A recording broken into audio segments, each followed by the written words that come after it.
Sila nangain sa bagong baboy.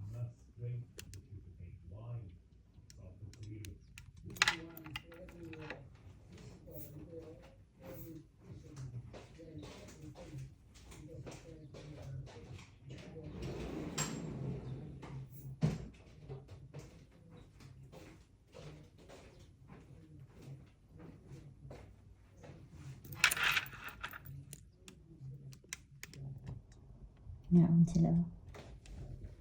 Wala ka din.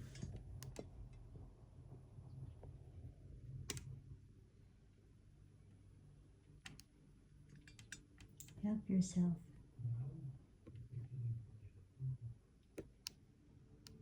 Thank you for watching. Eating time.